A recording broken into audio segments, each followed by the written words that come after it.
ከአንድ አመት ተኩል በኋላ የዩቲዩብ አካውንቴን በምን አይነት መልኩ ሞኔታይዝ እንዳደረኩ በዛሬው ቪዲዮ ላይ ሼር አድርጋችኋለሁ። ዩቲዩብ የትኛውን ፖሊሲ በጣም አጥብቆ ያያል? የዩቲዩብ ፖሊሲዎች ምንድናቸው? ለምንድነው ሞኔታይዝ ከማድረግ የሚያግዱን? የሚሉትን የተለያዩ ሐሳቦችን ዛሬ እንግዲህ ሼር አድርጋችኋለሁ።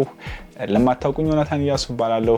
ታይሎ ክሬቲቮች ነን። ለእናንተ ይሆናል ብለን የምናስበውን በዲጂታል ማርኬቲንግ እና በተለያዩ የወቅታዊ በሆኑ ዲጂታል ነክ የሆኑ ሐሳቦችን ሼር ስናደርግላችሁ ቆይተናል። ሰብስክራይብ አድርጋችሁ ሰብስክራይብ በማድረግ ቪዲዮውን አብረን እናያለን። በተለያዩ የኮንተንት ሐሳቦች ዩቲዩብን እየተጠቀማችሁ ሊሆን ይችላል። ለምሳሌ ኢንተርቴይንመንት ሊሆን ይችላል፣ ቪዲዮ ብሎግ ሊሆን ይችላል፣ ወይም ደግሞ ሚውዚኮችን ወይም ሚውዚክ ላይሪክሶችን በመጠቀም ዩቲዩብ ላይ የተለያዩ ሐሳቦቻችሁን ሼር ያደርጋችሁ ሊሆን ይችላል።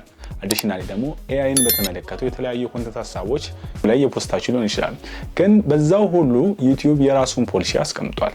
ለዛ ፖሊሲዎች ምን ነበሩ የሚሉትን ከመናገሬ በፊት እኔ ጋር የነበሩ ፕሮብሌሞች ምን እንደነበሩ፣ ብዙ ጊዜ ሞኔታይዝ ያልተደረገበት ምክንያት ብሎ ኢሜል ሲያደርግልኝ ከነበሩ ነገሮች የመጀመሪያው ምንድነው ኮፒራይት ኢሹ ነበር። በጣም በተለያየ ጊዜ ሪአፒል ባረኩ ቁጥር የሚላክልኝ ኢሜል የመጀመሪያው ኮፒራይት ኢሹ ነበር። ኮፒራይት ሚውዚኮች ሊሆኑ ይችላሉ፣ የተጠቀምኳቸው ማቴሪያሎች ሊሆኑ ይችላሉ። በመሰራው ስራ ላይ ኮፒራይት ኢሹ ብዙ ጊዜ በተደጋጋሚ ይላክልኝ ነበር። ከዛ ውጪ ሪዩዝድ ኮንተንት ብሎ ያመጣልኛል።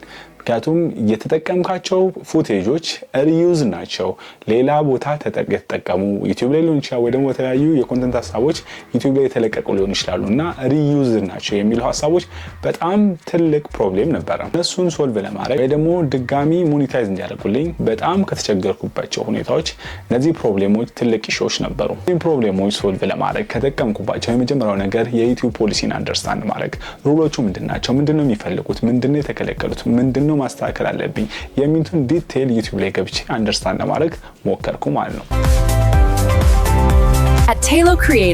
ሁለተኛ ላይ ያስቀመጥኩት ደግሞ ኮፒራይት የሆኑ ፉቴጆችን መጠቀም። ምክንያቱም ስምጠቀማቸው ሳውንዶች ሞስትሊ ኮፒራይት ኢሹ ነበረባቸው።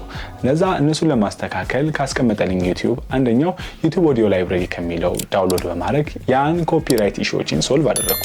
ከዛም ውጪ ደግሞ የተለያዩ ዌብሳይት ላይ ገብቼ ቢደሚክ ኦር ደግሞ አርት ሊስት ላይ ገብቼ የተለያዩ የሳውንድ ኢፌክቶች ወይም ደግሞ ሳውንዶችን ዳውንሎድ በማድረግ ያን ኢሹ ሶልቭ ማድረግ ጀመርኩ። የምጠቀማቸውን የኢሜጅ እና የቪዲዮ ፉቴጆችን ደግሞ ከስቶክ ፉቴጆች ዳውንሎድ በማድረግ ያን ኢሹ ሶልቭ ለማድረግ ሞከርኩ።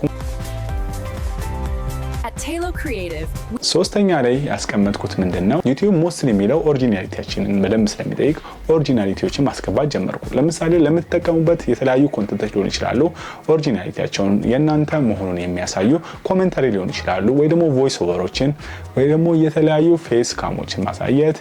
ከዛ ውጪ የምትጠቀሙትን የተለያዩ ኤዲቲንግ ስታይሎችን በማስገባት ኦሪጂናሊቲያችሁን ማስተካከል ትችላላችሁ ማለት ነው። መጨረሻ ላይ ሁሉም እንደሚያደርገው ዩቲዩብ ከሚያስቀምጥልን ነገሮች መሃል ሪአፒል የምናደርግበትን ሲስተም አስቀምጧል። ምክንያቱም ትክክለኛ ኮንተንት የያዛችሁ ከሆነ ወይ ደግሞ ይሄን የምሰራው ኮንተንት ሌጋል ነው ሪዩዝድ አይደለም ብላችሁ የምታምኑበት ከሆነና እነዚህን ኢሹዎች ሶልቭ ካደረጋችሁ ሪአፒል የምታደርጉበት ሲስተም አስቀምጧል። እናንተም በምትሰሩት ኮንተንት ሐሳብ እነዚህን ኢሹዎች ሶልቭ በማድረግ ከዛም አልፎ ደግሞ ትክክለኛ ኮንተንት መያዛችሁን የሚያሳይ ሌተሮችን ቀጥታ በማስተላለፍ ድጋሚ ሞኔታይዝ ማድረግ ትችላላችሁ። I hope ቪዲዮአችንን ወዳችሁታል ብዬ አስባለሁ። ሰብስክራይብ ማድረግ እንዳይረሳችሁ። ሰላም አለልኝ።